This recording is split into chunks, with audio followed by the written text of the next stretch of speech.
Finally, the time has come to build the last city on Earth. Hi guys, my name's Dale and welcome to D&DGaming. In for review this time is city building survival game Frostpunk.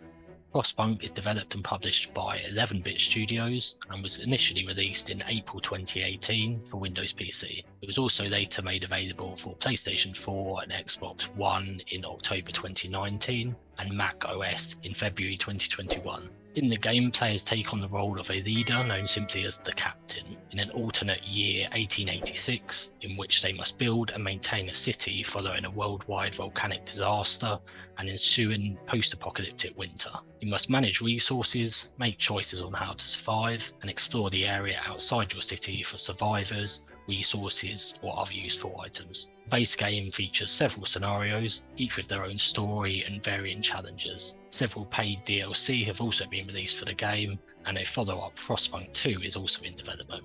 As always, reviewing the game with me is my brother Dav. So Dav, what were your expectations before playing this? Well, I remember when this came out back in 2018, looking at it and thinking it looked really cool, but just never really got around to playing it at the time. The blend of city building and survival seemed quite a unique blend that I hadn't seen combined in any games prior to this. I do like city builders, so I was looking forward to playing and reviewing this one. As for me, I remember being aware of this when it first came out, and it definitely intrigued me with the mix of city building and survival, and so I was really looking forward to playing this one. I also thought it'd be appropriate to play this now to prepare me and perhaps get some tips for the coming winter in the UK, what with the ongoing energy crisis and all. So Dav, what were your general thoughts following your playthrough? I did enjoy the game. The blend of city building and survival was really well implemented.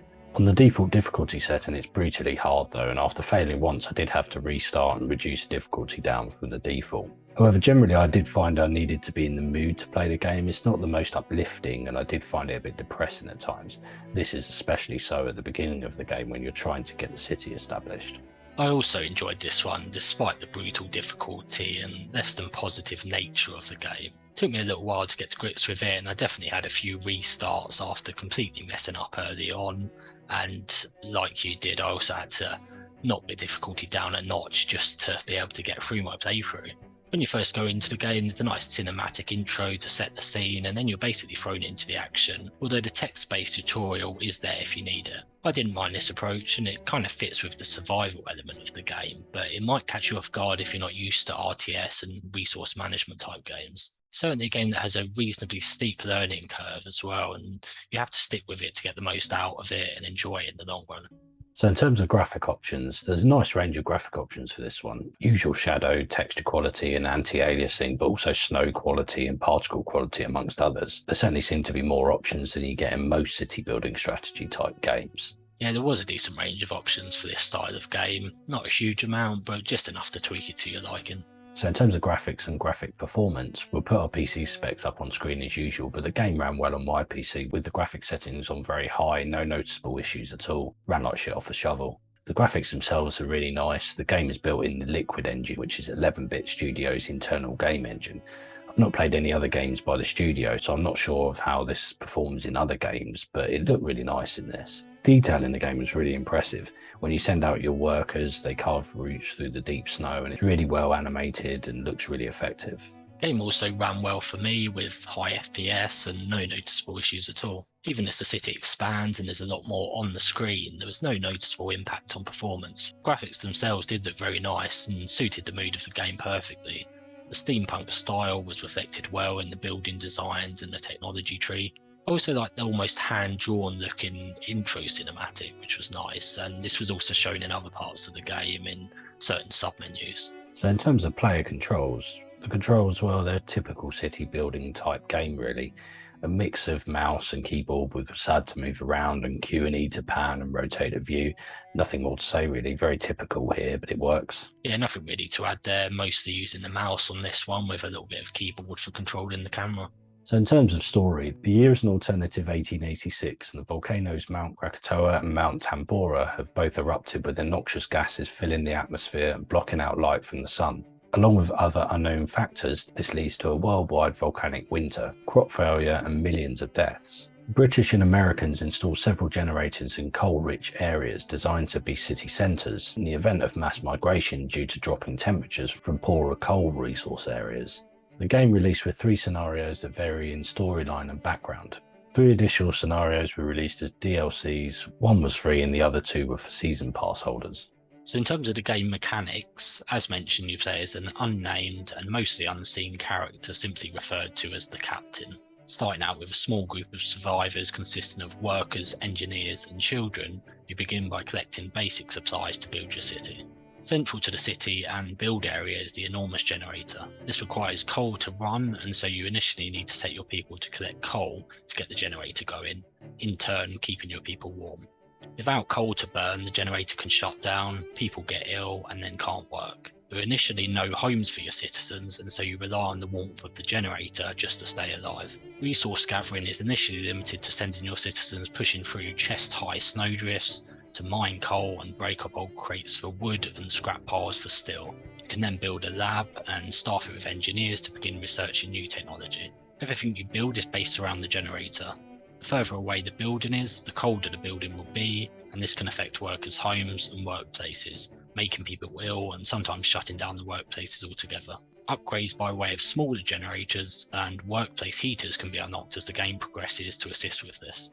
A vital part of the game is the decision making and law passing that you are forced to make as the game progresses. Survival-based decisions and dilemmas drive the management of your city. These can both lead the player and the city in a different direction, can ultimately be the driver for success or even be the downfall of the city and its inhabitants. So in terms of UI, as with all city builders and strategy management sims, the game has an extensive UI system with various buttons and icons leading to numerous menus and submenus. The typical UI interface includes icons for level of resources, controls for speeding up and slowing down time, overlays for management purposes, and build and upgrade icons for constructing your city. More game-specific ones include a weather bar with temperature icon to plan for any upcoming weather-related events, and bars that indicate the hope and discontent amongst people within your city. The UI is very comprehensive and takes a little while to get your head around, as there is a lot of menus and sub-menus, as you'd expect with this type of game. I thought it was generally very well laid out though, and relatively intuitive once you got used to it.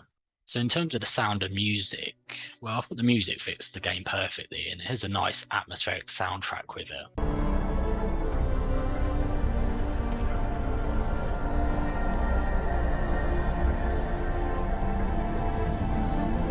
Music is quiet and subtle at times, but builds up with suspense as the game progresses. There is some background noise and ambient sounds, but not much, as the music is mostly at the forefront.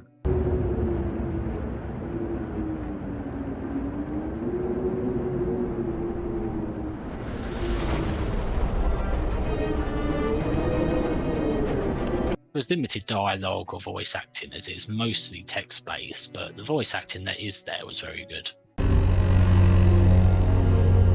Get going! Time to earn your bread. Yeah, so I found the music really atmospheric, as Dale pointed out. It's very fitting for the game. It's not too loud or too overpowering amongst the other sounds, but I did find it got a bit repetitive as the game went on. The game sounds are also really good, lots of thuds and crunches as you click on icons in the menus.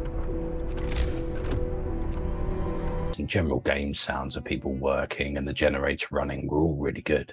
I thought the voice acting was good too. The voice actors for the people in the city and the things they say when they wake up each day, or when they're happy or get annoyed with your decisions and passing of laws, was great.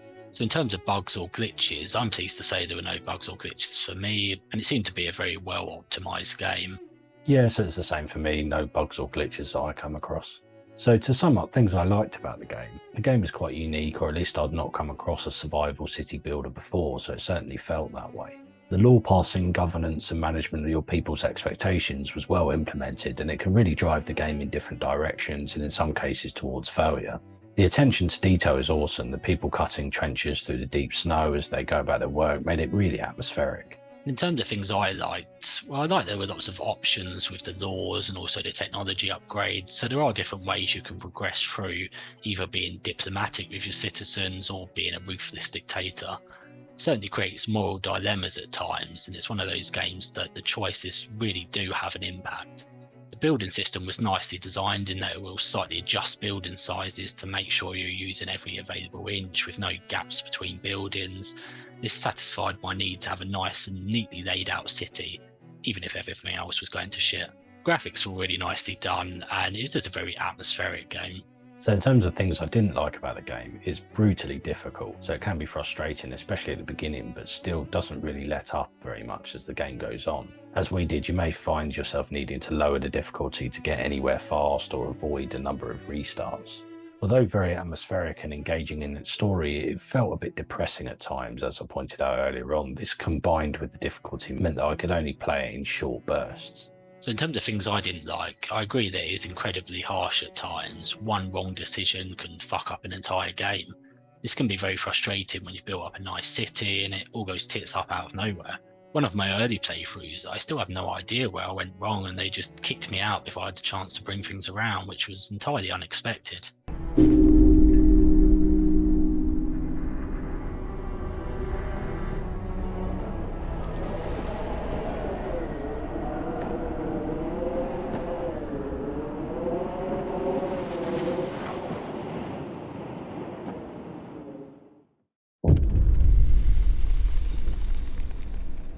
The main scenario does have a very scripted feel to how you win the game. It is basically build these buildings, do this, this, and this in a particular order, and then you win. The difficulty mainly seems to come into working out the correct order in which to do things, and so the replayability is not particularly great, I don't think.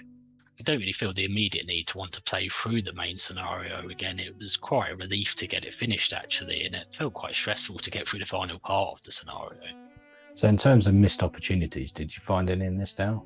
I thought it'd be nice if you could actually zoom in further, as the camera felt just a little far out when zooming down. The graphics looked very nice, as I mentioned, but it would have been nice to just see them a little closer at times. So in terms of scores, what do you think on this one? This was a challenging but overall enjoyable game and really quite an experience getting through it for the first time. There was certainly a sense of relief for completing it after a couple of failed attempts. Graphics were nice and it had a very atmospheric feel, but the limited replayability and harsh difficulty brought it down a notch for me, so on balance I'm giving this still a very high 8 out of 10. The game is really good, and if you're a fan of city builders and survival games, then this will be right up your street. The overly challenging default difficulty setting combined with the slightly depressing feel to the game did pull my scoring downwards slightly from the top notch. It is a very atmospheric game on the other hand and does draw you back to playing it, so on balance, for me it's an 8 out of 10. Well guys, thanks for watching. Please like, subscribe and comment. Hit that bell icon to be notified when we upload a new video, and we'll see you in the next one. Finally, the time has come to build the last city on Earth.